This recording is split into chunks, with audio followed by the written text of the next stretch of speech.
In this video, I'll show you how I made and designed the sigil intended for safe travel. Once you watch, you'll understand why I was so blown away with this beautiful yellow butterfly who decided to make an appearance as I was filming before my trip. Please note that this is for entertainment purposes only. No outcome is ever guaranteed, and this is just a video for learning and for fun. A sigil is a symbol or image created by using a set of words, letters, or a sentence, in this case paired with a specific intention. We can also, however, see sigils all throughout society in brand logos, for example. Displayed here is one way of making, designing, and working with a sigil. These are simply guidelines to inspire your own process, experimentation, and relationship to magic. I always start with a candle, dressed in sphere and sundry, of course. Here I used quick silver tongue for creativity and Deneb Algeti for protection. I've included a link to Sphere and Sundry below, and this is definitely not sponsored. When you're creating a sigil, you start by writing a sentence or a few words with your intention. Keep it very short, and I kept mine very simple and straightforward, and it's important that you write it as if it's already happening. So instead of "I will have safe travel," I just wrote "safe travel." You proceed by crossing out all the vowels, so you're only left with consonants. Some people don't do this, but it is typically common practice, and so I decided to do it here. Next, you write out the remaining letters without repeating any.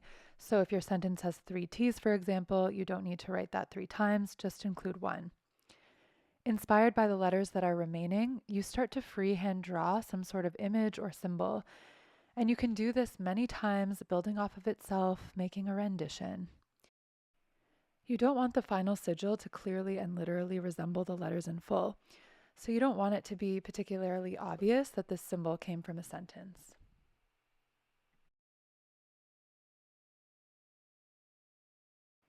I was moving towards the image of a butterfly, which I really love, just related to the symbol of protection and travel, so I knew I wanted to take my design in this sort of direction.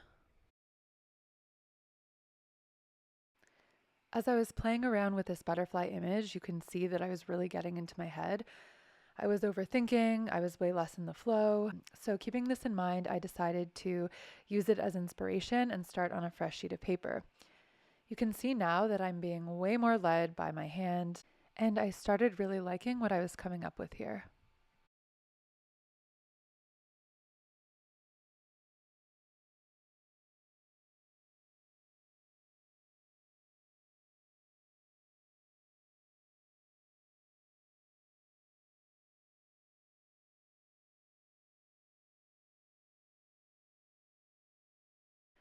Once I came up with this final image, I felt that I wanted to add one more thing to fill that space at the top.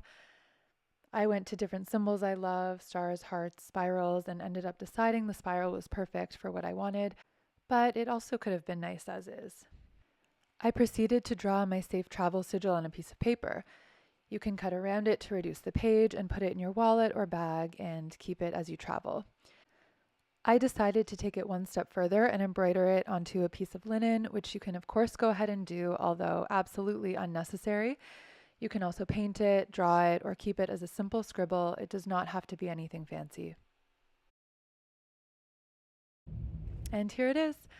I knew this wasn't going to be the final spot, but before I got to know the car, I did want to just get it on and up there. And here you can see a beautiful, gorgeous Scottish road.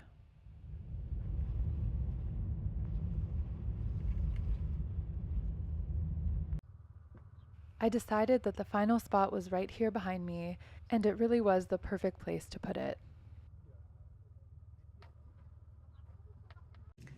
And that's how you make and design your own sigil.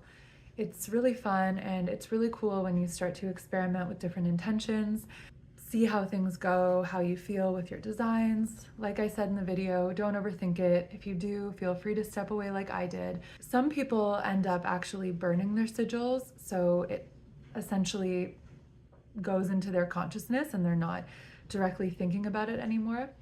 In this case, I obviously didn't because I wanted it to be something that I can carry around with me, but there's many different ways to do it, and I hope you enjoyed this. Thanks so much for watching, and I'll see you next time.